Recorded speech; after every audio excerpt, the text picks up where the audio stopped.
SMT Nation, we back. Nation, T-Mobile to buy U.S. Cellular?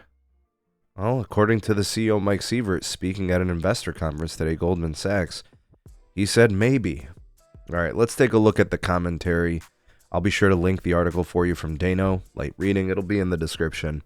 And of course, if you appreciate the content that's here on the channel and show your appreciation to your creators, there's ways to support us. They're all down in the description. All right, so T-Mobile buying U.S. Cellular. The CEO says maybe. Well, let's break this down. Okay, so the question came up at this investor conference at the Goldman Sachs meeting, whether or not they would be looking at this type of acquisition, a quote-unquote rural asset, if it became available. And he said maybe, but I like our plan A lot. All right, now he's speaking about U.S. Cellular, not saying their name of their business specifically, but clearly that's what this is in regards to. So the question is, what the hell does he mean by Plan A? Plan A is T-Mobile's organic network expansion in rural America. He commented on this and said, it's working beautifully. The strategy is working.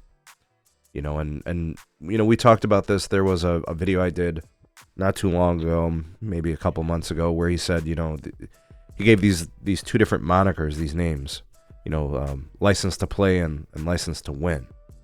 Right, so they're in more of these locations than ever through their, Sprint acquisition, and as well as just their building of the macros within regions they didn't have native coverage before. So those pieces put together has made their network much larger, offer much more comprehensive and uniform coverage.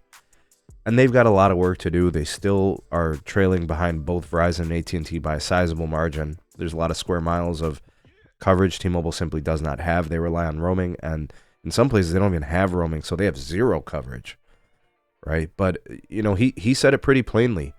He said we're gaining up to 30% of new customers in rural markets, second only to Verizon, right? So, when you get put into that arena where you're playing for rural customers, it's like a new place for T-Mobile. They've never been able to really do this. It wasn't because they weren't trying. It wasn't because, they didn't have good pricing. They definitely have always had competitive pricing. In fact, they usually are the cheaper one and offer all these different benefits and perks. But where they struggled was the network coverage, which is the primary decision thought process for, U.S. mobile customers.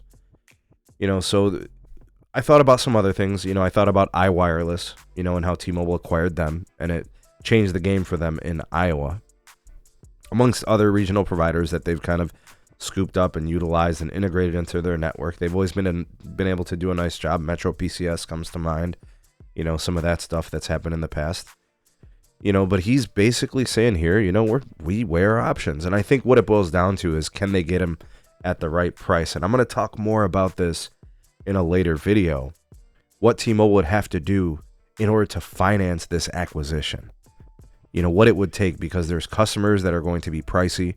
There's spectrum that is going to be pricey. Regulators will be involved, folks. No ifs, ands, or buts about it. And, where's T-Mobile going to come up with the money? They have just recently turned profits. They are now starting to generate free cash flow. Look what it took for T-Mobile to become profitable. It was a very challenging process. They had to change plans 3 times. They had to make much more expensive plans with exclusive perks. They had to take perks away from old plans, move them to the new plans to make people step up. They had to add all these new activation fees and new surcharges. They had to change the way they do upgrades and create new plans for upgrades. I mean, they have really tried to pull every single frickin' lever in the playbook. They've restructured retail. They've restructured prepaid.